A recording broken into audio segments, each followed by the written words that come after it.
Բարև ձեզ սիրելի ընկերներ, մենք շարունակում ենք արեական փիլիսոփայության քննարկումը և նախորդ անգամ հասել ենք այն կետին, որ արիացիները հոգեբանական վերլուծությունների արդյունքում, այսինքն հետևելով, թե բոլոր կենդանի էակները իրենց ամբողջ կյանքում ինչի են ձգտում, եկել են այն եզրակացության, որ կենդանի էակը նյութական աշխարհի ծնունդ չէ և այն աշխարհը, որտեղ որ նա ապրել է, ունեցել է հավերժ գոյություն և անընդհատ երջանկություն։ Եվ ինչպես ես շեշտեցի, այդ պարագայում ուղղակի անհասկանալի է, թե ինչի համար է նա եկել այս տառապանքներով և մահով լի աշխարհ։ Պատասխանը կայանում է նրանում, որ այն աշխարհում եղել է մի անձնավորություն, որն ունեցել է բացարձակ իշխանություն և իր ցանկության վրա պնդելու ունակություն, և այդ արարածին մարդկությունը կոչում է Աստված։ Աստծո տեղը ցանկանալով գրավել, կենդանի էակը հայտնվել է այս նյութական աշխարհում։ Իհարկե հետաքրքիր է տեխնիկապես պատկերացնել, թե ինչպես է տեղի ունեցել այդ տեղափոխությունը, այդ փոփոխությունը և թե ինչպիսի պատասխան են տալիս այդ հարցին արիացիները։ Նախ հետաքրքիր է և զարմանալի, թե ինչի համար է, երբ մարդ ցանկացել է նմանվել Աստծուն, այդ ցանկությունը նրան դուրս է մղել այն աշխարհից, որի մասնիկը կազմել է ինքը ըստ արիացիների։ Եվ արիացիները պատասխանում են, որ եթե Աստված իրոք ունեցել է բացարձակ իշխանություն, ապա այստեղ մենք խնդիր ունենք հասկանալու, թե նա ինչպիսի հարաբերություններ է ունեցել այնտեղ ապրող մնացած կենդանի էակների հետ։ Եվ ինչպես արիացիներն են նշում, քանի որ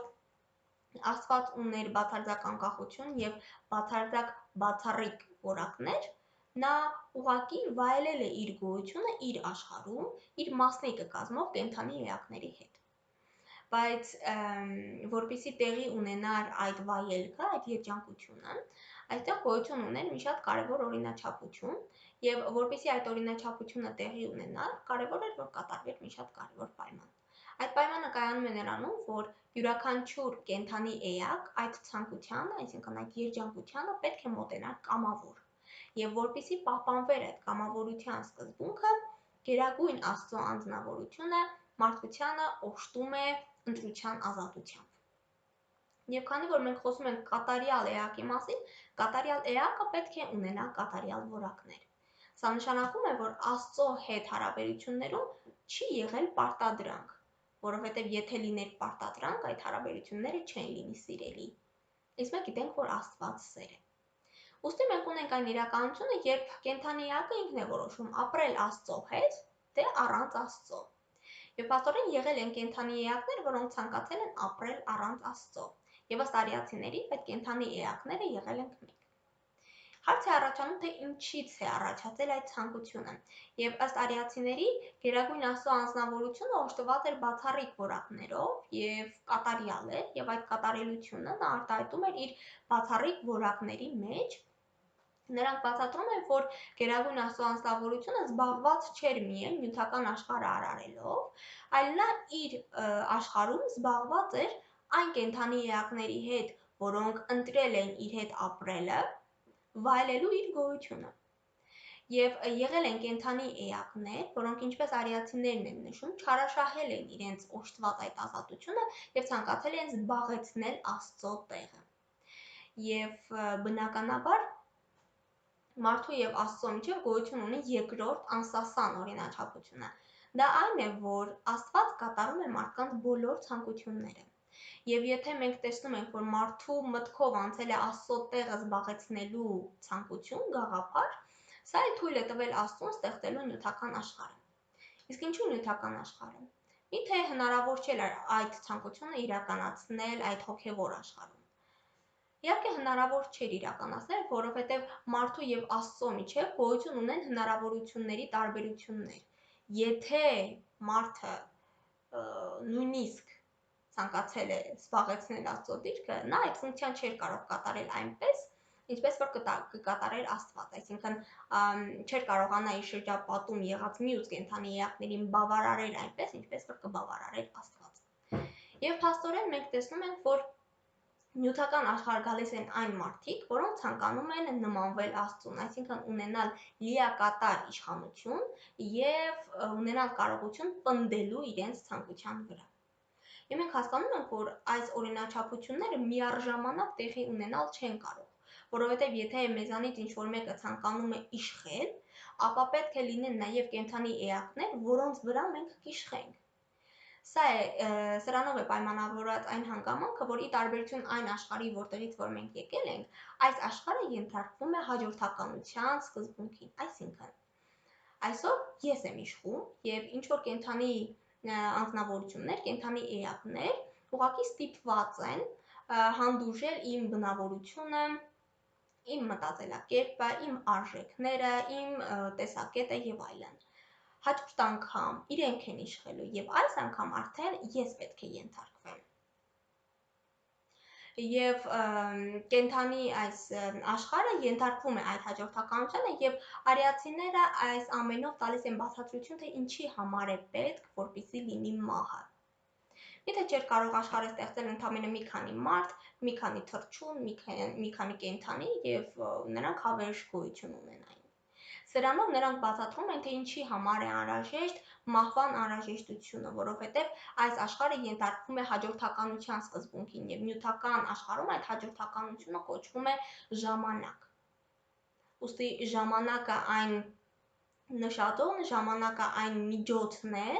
այն հերթն է, որը հնարավորություն է տալիս մարդկանց տարբեր ցանկությունների իրականացմանը։ Օրինակ մենք տեսնում ենք, որ ինչ-որ մեկը ծնվում է լավ ընտանիքում, ինչ-որ մեկը ծնվում է պրոբլեմատիկ ընտանիքում, ինչ-որ մեկը ծնվում է հարուստ ընտանիքում, ինչ-որ մեկը ծնվում է աղքատ ընտանիքում, ինչ-որ մեկը ծնվում է հարուստ, ինչ-որ մեկը աղքատ, ինչ-որ մեկը առողջ, ինչ-որ մեկը հիվանդ եւ այլն եւ այլն։ Եվ այստեղ հարց է առաջանում, որը պահանջում է պատասխան։ Ինչի համար է, որ դա այդպես է։ Դա ուղղակի պատահական է լինում, թե դա ինչ-որ օրինաչափության հետևանք է։ Եվ արիացիները մեր ուշադրությանն են հրավիրում մի հետաքրքիր հանգամանքի։